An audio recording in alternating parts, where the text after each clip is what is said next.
자, 도로가 꽉 막히는 상황은 글쎄요, 누구나 경험해보면 답답한 건 당연하겠죠. 하지만 자, 그렇다고 해서 이런 광경을 보는 사람들의 눈을 의심케 합니다. 화면으로 보겠습니다. 좀 뭐한 짓이야. 점점 빨라지는데 들어가겠어. 들어가. 야, 들어가. 야! 야! 외국인이네. 뒤에서부터 계속 보고 있었어요. 한 5분 정도 넘었어요.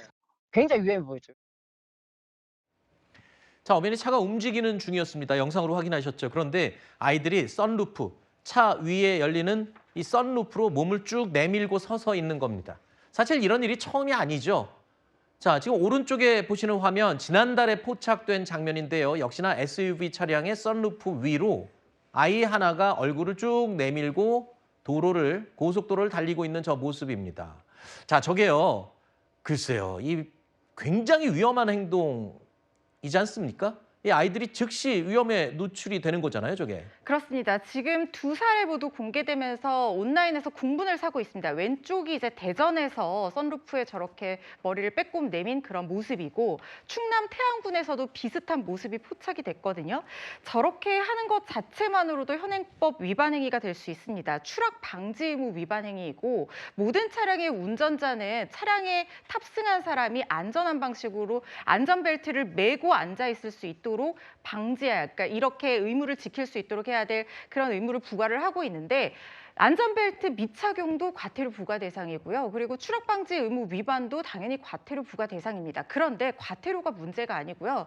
저렇게 있다가 사고가 나게 되면 아이들이 바로 목숨이 위험에 처하는 상황까지 될 여지도 있습니다.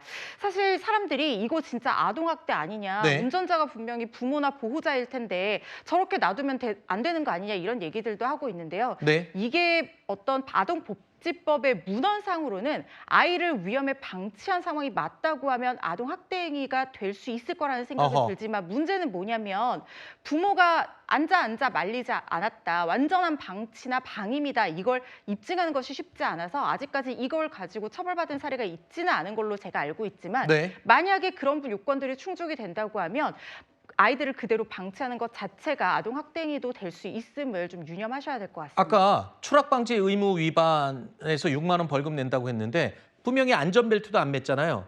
그러면 그 두 가지가 다 해당이 되는 건가요? 그중에 하나만 처벌을 받는 건가요? 둘 다 과태료 부과 대상이 그래요? 있고요. 그리고 안전벨트 미착용 같은 경우에는 과태료가 일반적인 경우에는 3만 원이지만 13세 미만의 아동 같은 경우에는 6만 원입니다. 그러니까 훨씬 더 2배로 그 위험성이 크다고 보는 것이거든요. 네.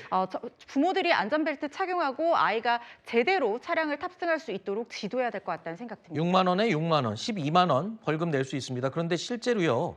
중국에서는 똑같이 저렇게 가다가 목숨을 잃은 사례도 있다면서요. 그렇습니다. 2018년에 정말 끔찍한 사건이 있었는데요. 고속도로 높이 제한 틀에 아이가 치여서 그 자리에서 즉사하는 그런 끔찍한 사건이 아하. 벌어졌었습니다. 아이 나이 불과 13살에 불과했는데 가족들과 나들이를 떠나는 길에서 보신 것처럼 저렇게 선루프 위로 아이가 몸을 내밀고 있는 상태였던 거예요. 그런데 속도도 빠르지 않은 상황이었지만 차량이라는 게 워낙 빠른 속도로 갈 수밖에 없는 그런 장치이다 보니까 고속도로 높이 제한 틀에서 미처 아이가 이걸 보지 못하고 그대로 있다가 여기에 머리를 부딪혀서 사망을 하는 사건이 벌어졌습니다. 그런데 우리나라에서도 이 정도까지는 아니고 비슷한 사건들 있습니다. 팔 내밀고 흡연하다가 옆에 방음벽에 팔이 부딪혀서 부러지는 사건도 아이고. 있었고요. 네. 경부고속도로에서 달리던 차량이 뒷차 문이 열리면서 사람이 떨어졌는데 후행 차량이 역과해서 사망하는 사건도 있었거든요. 네. 목숨이 위험에 달릴 수 있다는 것은 사실 형사처벌보다 더 중요한 문제라는 점 명심하셔야 될 것 같습니다. 알겠습니다. 저도 어린 시절에 여행 간다고 신나서 이 창문 열고 손 내밀려고 하다가 부모님한테 엄청나게 혼났던 기억이 있거든요. 그게 다 이유가 있는 거였습니다. 아주 위험한 행위라는 거, 그리고 과태료, 벌금 물 수 있다는 거, 심지어는 목숨도 잃을 수 있다는 거 유념하시기 바랍니다.